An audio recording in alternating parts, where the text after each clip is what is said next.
Hey there, hi, welcome to the channel. I am Garrett, and in today's video, we are clearing the air on some controversial design topics that I want your opinion on. Now, just about all of us have at least one of these controversies in our home, so make a list, check it off, sound off in the comment section down below, and let's see how many of these 8 you have. Now, the first thing we have to talk about that the internet is talking about or divided on is the partial glass shower enclosure, shower curtains, glass shower enclosures. And the reason I say the internet is talking about this is probably because it's like local news here, okay? And you know, I live in Las Vegas. A hotel who will remain unnamed has allegedly been doing renovations on their bathrooms. And people are talking about it like the Vegas influencers. And they put half glass shower enclosures in their bathrooms. And a lot of people are like, they don't love it because like water gets everywhere. Like I said in my now iconic and legendary interior design mistakes, your bathroom and trends to avoid, something along those lines. I said I hate that. I don't like it because one, water goes everywhere. Okay, it doesn't make any sense to me. Like give me everything or give me nothing. Okay, give me full glass or just give me a shower curtain. I don't care, but like give me something that makes sense, not half glass. And on the other hand of it, like if the AC kicks on, I'm basically just standing completely wet with no clothing on in the shower and the cold air is blowing on me. I don't like that at all. But the controversial part of this is that this hotel has now added shower curtains onto the half glass enclosures because they don't work, they don't make any sense, and nobody likes them. Which is like kind of the opposite of me asking for your opinion on it because I'm just telling you how people are reacting online, but that's beside the point. I would rather have a full glass enclosure. I don't want a shower curtain because they kind of move. If you touch them, they stick to you. I would rather just have a glass enclosure that I have to clean more often or more regularly because you should be cleaning your shower anyway. But that's beside the point also. Share with me what's your opinion. Would you rather have a full glass enclosure? Would you rather have a shower curtain? Or would you rather have a partial like glass enclosure that maybe covers half of it? I want to hear from you. Now, another topic that is dividing the internet right now is all about the flat sheet. So I've seen this multiple times in like the last week, people talking about this, where they get a sheet set and they will take the fitted sheet and put it on their bed. And then they just, I don't know, they don't use the flat sheet. And then I guess they're just sliding right in there between the fitted sheet and the comforter. And that's very interesting to me. Never been a thought that's crossed my mind that I would ever do. So I have questions for those of you who are anti-flat sheet because I need to know, and I think everybody else is too. Are you using a comforter? Are you using a duvet insert and a duvet cover? Is that your situation and then you're just washing them all of the time? Or what's the tea? What's the situation with that? I need to know.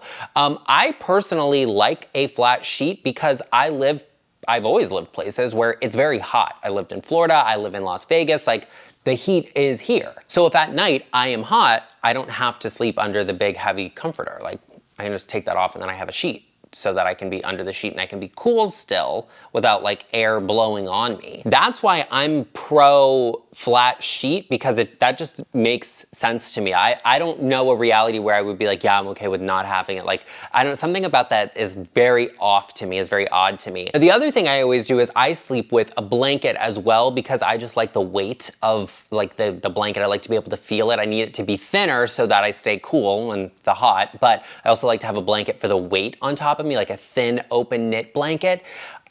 So where would that go then? Would it go on top of the comforter or would I sleep between the blanket and the fitted sheet? You know, these are the questions that we need answered. So if you are an anti-flat sheeter, what do you do with the flat sheet instead of sleeping with it? And then what do you do with the comforter? Like, are you just washing it all the time? Do you have it dry cleaned all of the time? Or do you just get something that's like basic and washable? And do you have a washing machine that's big enough to fit a king size comforter into? That's the interesting question that we all want the answers to. So sound off down below. Another controversial design take that I see in the comment section all of the time is about wall-to-wall carpet.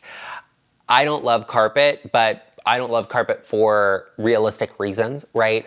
So I'm allergic to basically like all forms of dust and even like having grass cut outside, I'm completely allergic to it. Like none of it's good for me, pollen, any of it. So I don't like to have wall-to-wall carpet because it's really hard to clean and you really can't get everything out of it, like all of the dust, all of the dirt, all of the debris. Oftentimes when I'm working with clients and they have the carpet removed from their home, they're like, oh, it's like sand underneath it. And it's like, you want to guess why? Like, you want to guess where the sand came from? So I don't love wall-to-wall carpet for that reason and that alone. But a lot of people are wall-to-wall carpet lovers. They swear by it. They have to have it. It's absolutely and completely necessary. They cannot see a version of their life where they don't have it. And I often find that most people that have wall-to-wall carpet and love it, they have it in bedrooms and living rooms, and they live in colder climates. And they really enjoy it because it's like, oh, it's, you know, something softer and warm on the ground. Or like, I don't know, does carpet keep heat in better? I would assume so. That's why they like it. But I don't have that experience because I don't live somewhere that's cold. But whenever I've been in a house that's had wall-to-wall carpet, we've always changed it out. I'm a solid surface flooring person.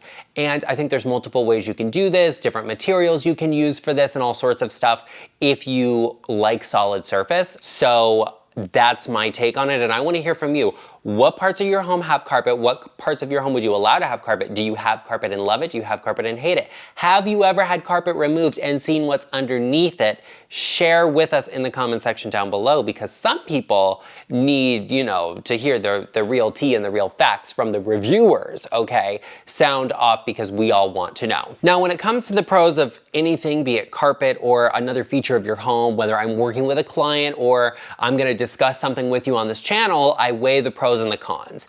And I think that's something you always have to have. You have to have someone in your corner who's gonna tell you the truth about it, whether it's good or bad. You know, like, I'm just kind of a third party giving my opinion on things. So if you need that sounding board, no matter what you're doing, whether you're looking at putting carpet in or trying to decide on flooring, you're looking for a furniture piece, spacing and distance and a furniture layout, or any of those things, you can always book a one-on-one interior decorating consultation with me using the link in the description box down below, or you can go to intro.co/GarrettLeChic. Another hot topic, a take in interior design that you all have to sound off about is painted brick. Painted brick is quite controversial, and I think you all know why. Now, I have mixed feelings about painted brick. Like, I'm kind of indifferent towards the look of it. You know, like, there's a time and a place for everything, and, you know, maybe the brick is painted, like, that's fine. And I don't think painted brick looks bad, but there's certain types of brick you just don't paint. You just don't paint. You, like, respect the brick, okay? If your house is completely made of brick, you know, like, you probably don't want to paint it. You want to investigate whether or not that brick can be painted, whether it's safe for it, because your brick can be destroyed by painting it. There are certain types of brick that are just designed to be painted. That's always something you need to check with a contractor about, and you need to be looking to see if the paint you're looking at painting it with is safe for that application. That usually doesn't apply to indoors though. So you also kind of want to look at that and see if that's safe for you to do. Maybe it just makes sense to seal the brick and have it be there and respect it, or cover it up with something instead of painting it. Now, a lot of people will have like a brick fireplace. You know, in the 1970s, we loved all of these dark tones in wood, and you know, you wanted to have the red brick because that's just what was in. That's something that I'm kind of okay with painting, as long as it's not architecturally significant and going to like completely change and transform the house in some different sort of way. It's like, if you're going from mid-century to farmhouse, it's probably not gonna work out for you. I'll just be real about it. That's kind of difficult. So maybe that's not something you think about doing. Painting brick, you know, sometimes it can be an accent. Sometimes it's something you do intentionally. Sometimes, you know, you want to put brick on the wall and you want to paint it for some texture and some interest. I'm okay with that as long as it's not in an area where that's kind of a requirement. I personally think a home looks more interesting, more personal, more character driven if you just make the brick work and you incorporate that in some other way. You know, bringing in an accent or a detail, maybe it's another type of stone or a material that contrasts that, or, you know, showcases it a little bit. Maybe you can hang something on the brick wall that breaks up the look of the brick. Let's respect it. Let's work with it. Let's elevate it and make it look good. Not to say that it can't look good if it's painted, but it's kind of a controversial take that people have, and some people are very offended by it, and some people really don't care. I just care about how it looks and whether it's safe or not. So be sure you're looking into that and making sure it's something you're committed to, because once you paint the brick, there's not really any going back from that. Another interior design topic that can kind of be a little controversial to take is open versus closed concept homes. Open concept was really popular and a lot of people have opinions, they have theories, some may say conspiracies, if you will, that open concept was invented to basically get people to renovate their homes so that they would spend money renovating their homes to take down walls and all of that. I don't know if that's true or not. I couldn't tell you, but I know that open concept was a big trend and it's something we see quite often. I do like both open concept and closed. Closed, I will say, is easier to transition styles between rooms. You also can fit a lot more furniture in a closed concept home than you can an open concept home because you have more wall space to put things against. You can hang more artwork. You have more places for televisions quite often. So I think that makes more sense than open concept necessarily does, but in a smaller space, not having all of those walls means that you get more access to walkways, pathways, you have less defined spaces and less defined furniture layout, so you can use them in different ways. You can make a space look more formal and you can put a big sectional into it. You can use a smaller dining table and a bigger living room space depending on what you need. So there is a pro and a con to each of these. I don't believe either one is better than the other. I think it's really more how does it function or is it conducive to your lifestyle and how you use that space? So share with me, would you rather live in a closed concept or an open concept? Or are you just like, hey, I'm like you, I want modified open concept, a little bit of both for each of those things. I'd like to have a more defined dining space. So, you know, you can kind of entertain, you can host there. It's kind of set aside, like this is what we're doing at this moment. It's kind of like, this is what's happening. We're eating dinner all together, everybody go into the dining room, turn the TV off, we can't see it. That's what I like better. I don't mind the kitchen and living room being a little more open to each other because that's kind of like a hangout vibe situation. Like if you're entertaining, if you're hosting, you're having a big Thanksgiving dinner, that's where everybody's gathering. That's my take on it, but I want to hear from you.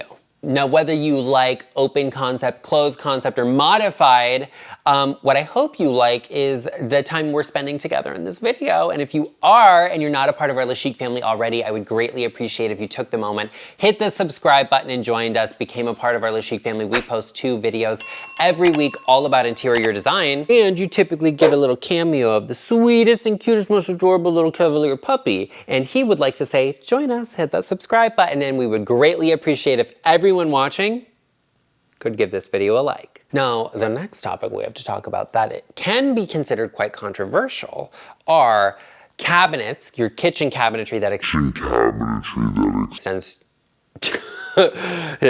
are your cabinets, your kitchen cabinetry that extends to your ceiling. And the reason I say this is kind of controversial is because it's not for every home and a lot of people love it and a lot of people don't like it. This is a topic that it's a mix of both functional and purely aesthetic. Now, I recently met with a client who has 11-foot ceilings, and she said to me, you know, I worked with a kitchen designer, but she wanted me to take the cabinetry to the ceiling, and I said, there's no point. Like, I'm not climbing up a ladder 11 feet to get to the cabinets above the cabinetry. Like, there's no point in that. Like, you need to extend the cabinetry up a little bit taller, like give me at least a foot between the ceiling and the top of the cabinetry or the top of the trim piece there, but they don't have to go all the way up. Like, yeah, it's a functional thing, and yeah, it'd be great if they did, but when you have 11-foot ceilings, the cost of doing that is so astronomical that there literally is no point. It outweighs even the aesthetic to do that, at least in my opinion. I also think it looks a little crazy. It looks a little bit crazy to have 11 feet of cabinetry vertically. That's much even for me. Like, yes, you want your ceilings to look tall, but there's only a certain height you want it to go to. Like, we're not living in the Palace of Versailles here, although maybe you want to, and I love that fantasy, but you know, at a certain point, I want the ceilings to stop. If I had 10-foot ceilings, depending on the cost and the budget and the size of the space, maybe I would take the cabinetry to the ceiling. I could justify it, sure, but if I didn't want to do that, if I said, well, I want to save a little bit of money here and, you know, maybe do some nicer appliances or something, I might drop a soffit, like a 9 to 12-inch soffit, and do cabinetry to the base of that, so I get that look and feel without having to actually buy cabinetry, because I'm not getting a ladder and getting up 10 feet and getting anything out of those cabinets, okay? They're basically useless to me, beside the point. If you have 9-foot ceilings or lower, yeah, I would take the cabinetry to the ceiling. And a lot of times my clients will do glass upper cabinets and they'll have lighting put in there so they can display beautiful things. And I think that's a 10 out of 10. That's definitely the way to take it. Share with me in the comment section down below. Does your cabinetry extend to the ceiling? Do you think it's worth it at all? Would you put a soffit into your kitchen? And what do you think about my take on that 11-foot ceiling for my client? Would you have taken the cabinetry all the way up, or do you think I was right to say add some additional cabinetry to the height of that, do a thick crown molding, but leave a gap of space there and extend the hood all the way up? I want to hear from you. Now, another controversial design topic we have to bring up or mention, right, is the television over the fireplace. It gets people like going. Some people hate it. Some people despise it. Some people that's just where it goes. Like that is just the first place they thought of and it works for them. If I can do something else, I will, because I often find that like putting a TV over your fireplace, the TV is kind of small and I like a big TV. So I would rather see a big TV mounted on the wall and, you know, maybe we put a frame on it. Maybe we put sconces on either side of it with a long cabinet underneath it so that, you know, we get that oversized look and feel. And at the end of the day, I don't care what TV you go for, whether it has the frame or this or what picture you're putting on it. It's a TV and it looks like a TV. Now, let me tell you what, I see a lot of homes, I work with a lot of clients, and sometimes in some situations, the TV over the fireplace is really the only option. It truly is. Like if you're gonna have a TV in that room, it's gonna be over the fireplace. Otherwise you won't, and then you probably won't use that room. So you may as well just close it up, move. I don't know what to tell you, but it's okay to do that if that's the correct choice for you. Will it be the most aesthetically pleasing thing in the world? Probably not, but if it creates function out of that space, if it means you're gonna use it, that's what I'm looking for first and foremost. We can tweak the rest of the things and we can make that all work, but I need you using the spaces in your home. So if having a TV over the fireplace is gonna get you in there using it, then I say go for it. The next controversial topic we have to talk about that whenever I'm looking to build some engagement on a video, I'll bring it up because people comment, people have very, very specific opinions about it. That is a bookcase with no books. And I have two mindsets about it.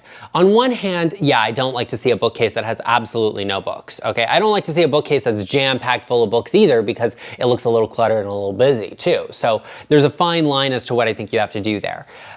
If I have a bookcase, it'll have a few books on it, of course, because that's just what I believe and that's the nature of a bookcase, right? But a lot of people will buy a house and they are not readers. They don't have books, or maybe they just digitally read. They donated all of their books to a library or, you know, a charity organization that put funds towards something else or gave the books out to people, right? I love that. And they don't have books, but they have a bookcase. So in that instance, you might just have a lot of things that look like decor on that bookcase. You know, and that's okay. Personally, if I have a bookcase that I'm styling that I have no books for, the other things I want to have on that bookcase are mementos and personal items. Maybe nobody gets it or knows what it is, but I want it to be at least meaningful to the person who has to see it every day. And I would love to have family photos, framed photos. A bookcase is the perfect place for these to go. I'm not big on like framed photos on the wall. Like I might do, you know, autographs, celebrity memorabilia type thing. But if it's gonna be like a personal photo, like my husband and I's wedding photos, I don't have them hanging on the wall. I have them in frames on tabletops. So that's where I would put those photos. And I think that's really great. You can also incorporate some light decor. Bring in a coffee table book, okay? Something that's personal and means something to you. It doesn't have to be a novel. It doesn't have to mean like, oh, you know, I have this incredible, you know, collection of books because I'm so intelligent and I'm so smart. Like, let me tell you what, I can read a book in a day, and I often do, but I digitally read, so I don't have to have a ton of books all over my house.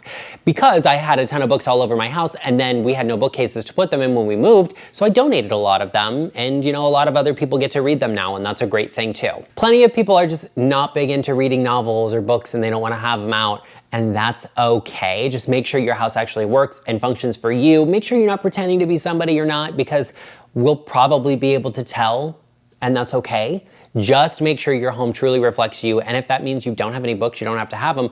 But share with me, do you find a bookcase with no books to be offensive? Do you not like that? Or do you know somebody that they bought a bunch of books to fill up a bookcase and they don't read them because they want people to think that they do read, even though they very clearly don't? Sound off in the comment section down below. And let me invite you to check out this video right over here, all about some of the things you're doing that are making your house look cheap and you can easily fix. Now that we've talked about some of these controversial takes, be sure you check out this video right over here, and I will see you over there. That was so sweet the way you did that, Arden. Oh, that was so kind. Do you want to come up here and say goodbye? Yeah. Okay, Arden wanted to be in the outro of the video. He wants to say goodbye, don't you? Oh, yes. We'll see you in the next one.